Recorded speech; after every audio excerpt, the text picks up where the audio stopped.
नमस्कार, मैं अशोक कुमार पांडे और स्वागत है आपका टीसीएच पर। कल एक टूल किट चली और ये टूल किट पूरी की पूरी भारतीय जनता पार्टी का जो आईटी सेल है वो चला रहा था, जिसमें बता रहा था कि भारत के ऊपर तो 18% लगा है, लेकिन इंडोनेशिया पे 19% है, वियतनाम पे 20% है, बांग्लादेश पर 20% है, चाइना पर 34% है, साउथ कोरिया पर 25% है। और इस तरह से बना के सारे एक जैसी टूल किट चला रहे थे। जाहिर है आईटी सेल के हेड ने यह टूल किट दे दी होगी कि ले जाओ, इससे जनता को बेवकूफ बनाओ। उसकी हकीकत आपको बताता हूं। आपके सामने एक लिस्ट लेकर मैं आया हूं, यह लिस्ट जरा गौर से देखिए।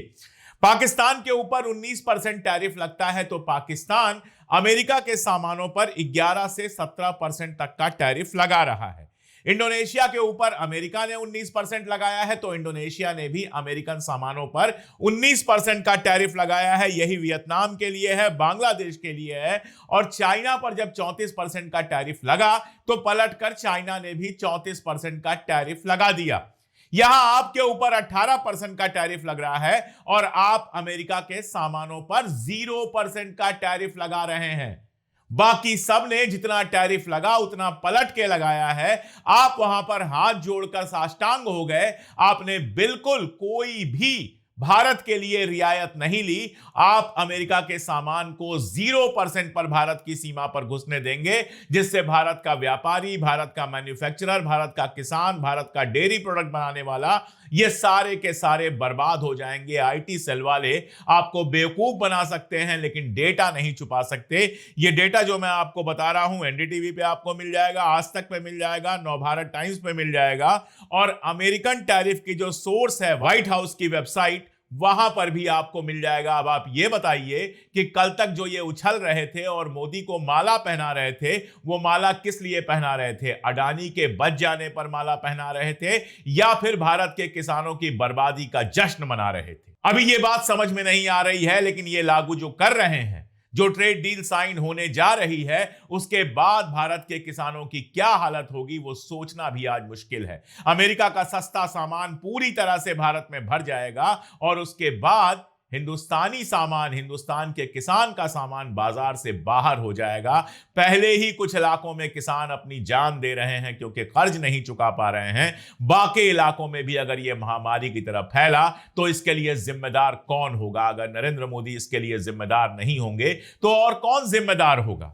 यहां गोल गोल घुमाने की, यहां लोगों को बेवकूफ बनाने की कोशिश की जा रही है। ऐसे दिखाया जा रहा है जैसे बहुत बड़ी जीत मिल गई है। पीयूष गोयल कैमरे पर बैठ के कहते हैं कि ट्रेड डील को पूरा हिंदुस्तान सेलिब्रेट कर रहा है, और फिर कहते हैं कि ट्रेड डील अभी फाइनल होने वाली है। लेकिन उस ट्रेड डील में हुआ क्या क्या है वो नहीं बताते। ये नहीं बताते हैं कि हमने नाक रगड़ी है, या उसके सामने झुक गए हैं, या हाथ जोड़कर खड़े हो गए हैं कि भैया जो करना हो वो करो। और वहीं अमेरिका में आप देखेंगे, वहां चाहे वो व्हाइट हाउस की प्रवक्ता हो कैरोलिन लेविट, चाहे जेमिसन ग्रियर हो यूएस ट्रेड रिप्रेजेंटेटिव, और या फिर लिंडसे ग्राहम जैसा रिपब्लिकन सेनेटर हो, ये सारे के सारे भारत का मजाक उड़ा रहे हैं। कैरोलिन लेविट व्हाइट हाउस की प्रवक्ता हैं, कोई छोटी मोटी चीज नहीं है। उनका बयान आया और टीवी पर बयान आया, वायरल है पूरे सोशल मीडिया पर, आप कहीं भी देख सकते हैं। वो कहती हैं कि भारत ने न केवल 0% टैरिफ लगाने की बात मान ली है, यानी अमेरिकन सामानों पर 0% टैरिफ लगेगा, बल्कि रशिया से तेल भारत नहीं खरीदेगा, अमेरिका से खरीदेगा, और हो सकता है वेनेजुएला से खरीदे। और इसके अलावा क्या कहा है उसको सुनिए। भारत 500 बिलियन डॉलर, रुपए कितने होते हैं स्क्रीन पर मैंने लिख दिया है, जीरो गिन लीजिए। संबित पात्रा भी चाहे तो जीरो गिन सकते हैं। 500 बिलियन डॉलर का निवेश करेगा भारत अमेरिका के अंदर। 500 बिलियन डॉलर का निवेश भारत करेगा अमेरिका के अंदर। अमेरिका भारत में कितना निवेश करेगा इसका कहीं कोई जिक्र नहीं है। जरा सोच के देखिएगा कि इसमें भारत के हित में क्या है। जो पहले टैरिफ 3% के आसपास था, 4% के आसपास था, उसको बढ़ा के 18% कर दिया गया। भारत 500 बिलियन डॉलर अमेरिका में खर्च करेगा। रशिया से सस्ता तेल खरीदने की जगह अमेरिका से तेल खरीदेगा। आप ये बताइए भारत को इसमें क्या मिला है? लेकिन राहुल गांधी या विपक्ष जब यह सवाल उठाना चाहता है संसद के अंदर, तो नरेंद्र मोदी और ओम बिरला को परेशानी होने लगती है, पसीने छूटने लगते हैं। आज नरेंद्र मोदी को राष्ट्रपति के अभिभाषण पर जवाब देना है प्रधानमंत्री को। संसद फिलहाल स्थगित है। कल जो हुआ वो आप सब लोग जानते हैं। कल की हालत यह थी, परसों की हालत यह थी, नरवाने की किताब का हिस्सा पढ़ना शुरू किया, उससे मना कर दिया। वायर में छपा आर्टिकल राहुल गांधी ने पढ़ना शुरू किया, उससे मना कर दिया। उसके बाद तो राहुल गांधी ने पूछ ही लिया कि आप ही बता दीजिए मैं क्या बोलूं। वही संसद जहां नरेंद्र मोदी किताबें कोट कर चुके हैं, अमित शाह किताबें कोट कर चुके हैं, वही संसद जहां ओम बिरला ने पहले कहा था कि राष्ट्रपति का जो अभिभाषण होता है उसका दायरा बहुत बड़ा होता है, उसमें कुछ भी डिस्कस किया जा सकता है। उसमें ना आप चीन डिस्कस कर रहे हैं और ना ही आप अमेरिका से ट्रेड डील डिस्कस कर रहे हैं। यह कौन सी डील हुई है जिसमें ट्रंप एक ट्वीट कर देता है और मोदी एक ट्वीट कर देते हैं। ट्रंप अपने ट्वीट में कहता है 0% टैरिफ हमारे सामानों पर लगेगा, रशिया से भारत तेल नहीं खरीदेगा, वेनेजुएला से खरीदेगा और अमेरिका से खरीदेगा। इतनी सारी बातें, $500 बिलियन की बात कर देता है ट्रंप, और आप सिर्फ इतना बताते हैं कि 25% से घट के टैरिफ 18% हो गया, यानी 7% टैरिफ घटवाया आपने और उसके बदले में देश की अर्थव्यवस्था को ट्रंप के हाथों बेच दिया। और इस पर शर्म नहीं आती है, जिस पर माला पहना जा रहा है, सेलिब्रेट किया जा रहा है। आईटी सेल इसको बहुत बड़ी जीत बता रहा है। राहुल गांधी का कल बयान आया था, संसद के अंदर नहीं बोलने दिया गया तो संसद के बाहर आकर उन्होंने बात रखी और उस बयान में बहुत साफ कहा कि एप्स्टीन फाइल और अडानी के चक्कर में देश को बेच दिया गया है। उन्होंने कहा कि एप्स्टाइन फाइल जो थी उसके कागज बाहर तो आए हैं लेकिन सारे बाहर नहीं आए हैं, और अडानी का नाम तो लिया ही। आप जानते हैं अडानी का मामला चल रहा है अमेरिका में, समन भेजा गया है ईमेल से, क्या होगा नहीं पता है आगे। लेकिन राहुल गांधी का यह आरोप है कि इस समन के चलते सरकार झुकी है और भारत के हितों को बेच दिया है। मैं 1 मिनट रुक के ये सोच लेता हूं और मान लेता हूं कि भारत सरकार ने सब कुछ बहुत अच्छा किया है, अमेरिका से बड़ी अच्छी ट्रेड डील स्नैच कर ली है, मान लिया एक बार।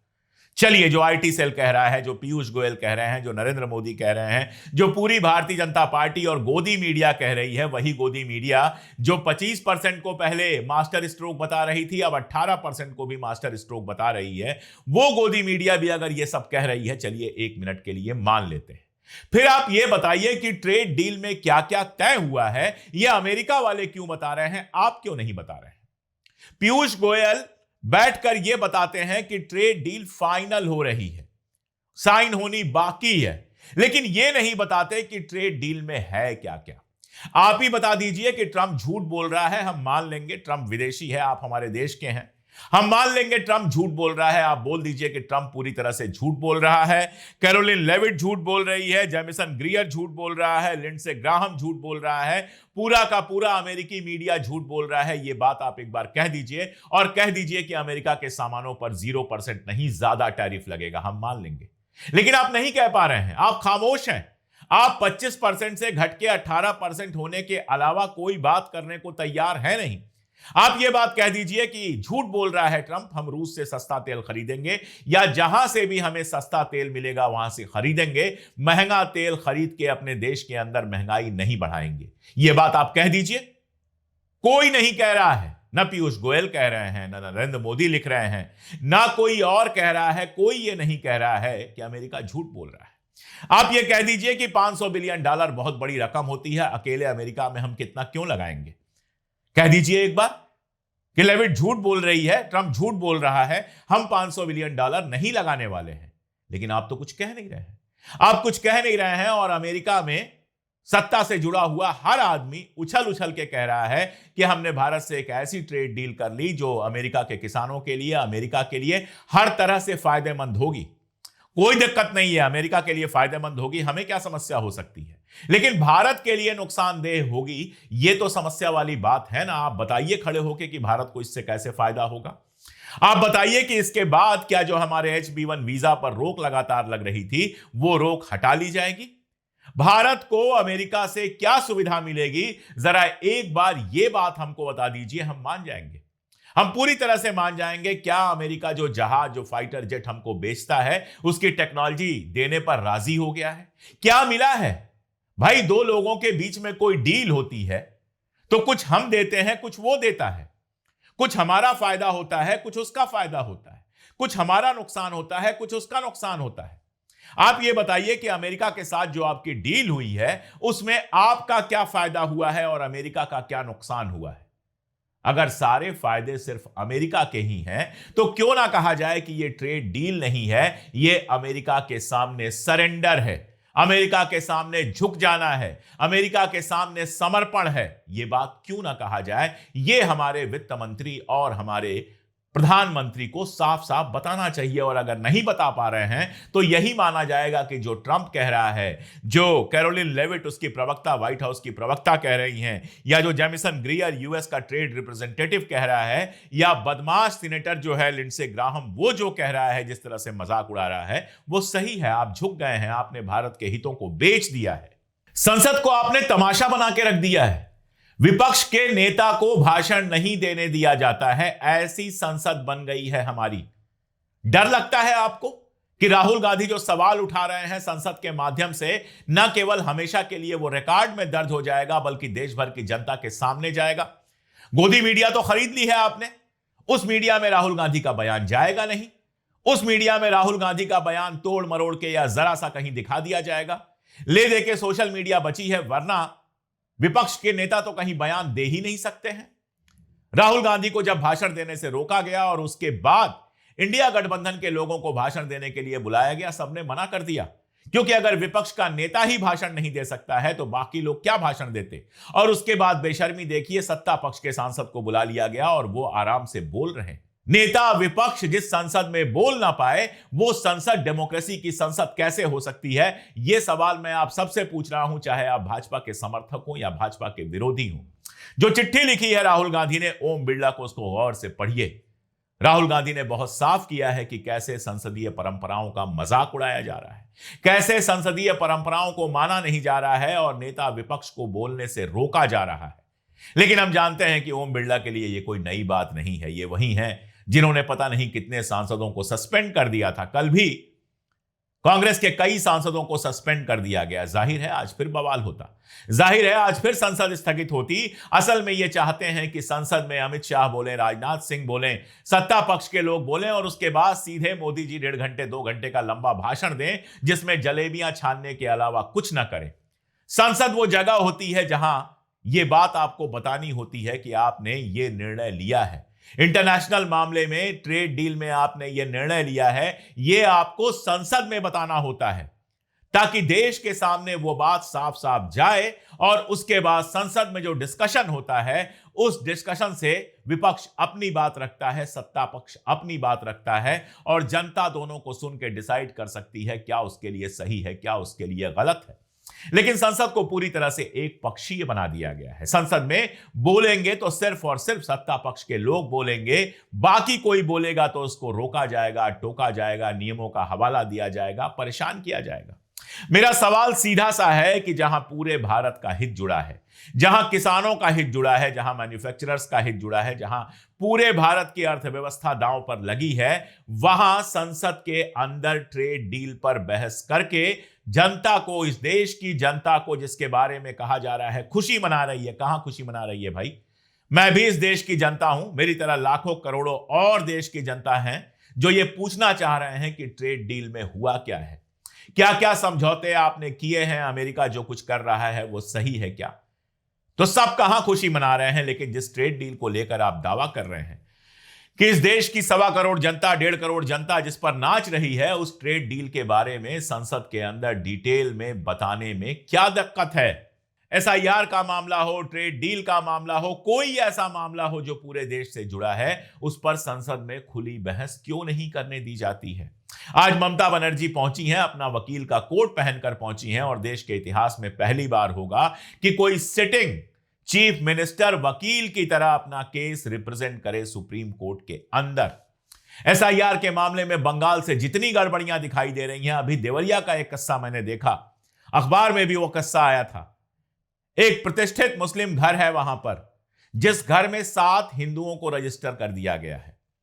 एक मुसलमान के घर में 7 हिंदुओं को रजिस्टर कर दिया है और वो भी कोई ऐसे वैसे नहीं है, एक्स एमपी के पोते हैं वो, उनके दादा एक्स एमपी थे और उनके घर में 7 हिंदुओं को रजिस्टर कर दिया गया है। आप सोचिए, इतना सारा खेल चल रहा है, लेकिन संसद में बहस नहीं होगी। टीवी पर बयान दिया जाएगा, चुनावी रैली में बयान दिया जाएगा, भाषण दिया जाएगा, मन की बात सुनाई जाएगी, संसद के अंदर बहस नहीं होगी। तो मैं आपको बहुत साफ बता दूं कि लोकतंत्र अगर खत्म होता है तो सबसे पहले संसद की कार्यवाहियों पर रोक लगती है, विपक्ष के लोगों को बोलने पर रोक लगाई जाती है। खैर, आज नहीं कल ये तो खुल के आएगा ही कि अमेरिका की डील में भारत ने क्या क्या समझौते किए हैं, मोदी जी ने हमारे कौन कौन से हित अमेरिका के पैरों पर रख दिए हैं और इसके पीछे वजह क्या थी। इसके पीछे वजह अडानी या एप्स्टाइन थे जैसा कि राहुल गांधी कह रहे हैं, या फिर कोई और डर था, हम नहीं जानते। सुब्रमण्यम स्वामी ने अपना ट्वीट डिलीट कर दिया, लेकिन वो ट्वीट बेहद खतरनाक था। जिस तरह से वो बता रहे थे कि अमेरिका के सामने झुक जाएंगे नरेंद्र मोदी, इनकी अपनी मजबूरियां हैं, देश की जनता को पता चलना चाहिए कि क्या ये सच है। और अगर सच नहीं है, अगर देश का हित सबसे ऊपर है, तो मेरा सवाल यही है कि अमेरिका के सामानों पर 0% टैरिफ या $500 बिलियन का इन्वेस्टमेंट या रूस से तेल खरीदना बंद करने जैसी बात क्यों मान ली भारत ने, इसमें भारत का क्या फायदा है, यह बात खुल के संसद के अंदर नरेंद्र मोदी या उनके मंत्री क्यों नहीं बता रहे हैं। आप भी सोचिएगा। आप किसान हो ना हो, मैं भी किसान नहीं हूं, आप किसान हो ना हो, आप मैन्युफैक्चरर हो ना हो, लेकिन देश के अंदर अगर इस तरह की नीतियां लागू होंगी और तबाही आएगी तो आप, हम और हर आदमी इससे प्रभावित होगा। इसलिए ये कोई राहुल गांधी या कांग्रेस या बीजेपी का मुद्दा नहीं है, ये मुद्दा हमारा है, ये मुद्दा आपका है, ये मुद्दा देश का है। इसीलिए इस पर बार बार बात करना बेहद जरूरी है। आज के लिए इतना ही, बहुत शुक्रिया।